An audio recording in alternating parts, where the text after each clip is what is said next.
Hello everyone. तो आज हम बताने वाले हैं आपको इजी टेक्निक हेयर ड्रायर की कैसे की जाती है।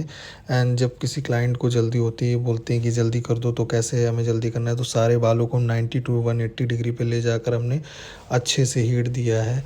अब हीट देने के बाद हमें राउंड राउंड करके उसको पूरा फोल्ड कर देना है। फोल्ड करके अच्छे से ग्रिपिंग करना है। ग्रिपिंग के बाद हमने और एक बार सर्कुलेट किया ड्रायर, जिससे हमारे अच्छे से हीट पेनिट्रेट हो जाए, हेयर के अंदर चली जाए। देन उसके बाद मैंने क्लिप लगा के थोड़ा सा और हल्का सा ड्रायर दिया। आप देख सकते हैं कितना अच्छा रिजल्ट आया है मैम के ऊपर। काफ़ी अच्छे हेयर लग रहे हैं।